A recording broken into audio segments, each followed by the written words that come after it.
Hello দর্শক, আসসালামু আলাইকুম। আমি আপনাদেরকে একটা কন্টেন্ট ভিডিও দেওয়ার জন্য আসলাম। তো আপনারা আমার সাথে থাকেন। তো একজনে আমাকে জানাইছেন যে হুজুর, আমার কিডনিতে পাথর, তো পাথর অপারেশন করা মানে খুব জুলুম লাগে। গাছগাছালার মাধ্যমে যদি এই পাথরটা মানে বিনিশ করা গেত, তাহলে এরকম ধরনের কোনো গাছগাছরা যদি আসে, গাছগাছরা আমাকে দেবেন। গাছগাছরা তো পাথরের জন্য আগেও কয়েকটা গাছ আমি দিয়েছি। তো আজকেও আমি নতুন করে গাছ একটা দিই। এই গাছের বিনিময়ে আপনি পাথর বিনিশ করতে পারবেন, কিন্তু কয়েক পালা খাইতে হবে। অন্তত 20-21 দিন খাইতে লাগবো। 20-21 দিন খাইলে পারে এই যে এই বস্তুটা আপনার নাইকেও হবো। হ্যাঁ, একে একে আপনি সকাল প্রত্যেকে খায়া থাকবেন, 21টা দিন খাবেন। খাওয়ার পরে দেখবেন পাথর যদি কিডনিতে পাথর রয়েছে, পাথর বিনিশ আপনার বাহির হয়ে গেছে।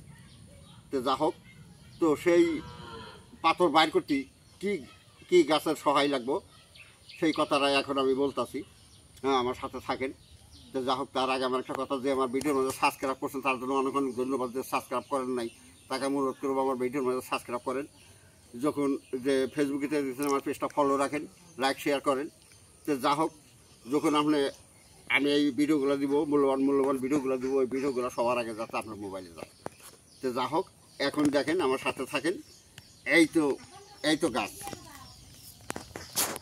এই পাথরকুচি গাছ, একে তো সবাই চিনেন। এরা পাতা পড়লে জ্বালায়, এটা পাথরকুচি গাছ। তার সাথে লাগবে এই কেরা আম গাছ, কিন্তু গাছের কোনো দরকার নেই। দরকার হইলো আপনার এই যেটা কেরা আম গাছ ফাটছে, এই যে দেখেন, এই যে ফাটছে, ফাইটা গাছটা হয়েছে। এই যে এর ভিতরের যেটা হাঁস, এই হাঁসটাই লাগবে। এর ভিতরে যেটা হাঁস, এই হাঁসটা, এই যে সুন্দর করে এই হাঁসটা এড়াবেন। হাঁসটা ভালো করে ধুবেন, দিয়ে নেবেন। তার সাথে আর একটা বস্তু লাগবো, এই যে এটা লেবু, এই লেবুর রস। এই 3টা বস্তু একাস্তর করে আপনি কি করবেন, প্রত্যেক সকাল বাসি পেটে শরবতের মতো করে আপনি তৈরি করে খান।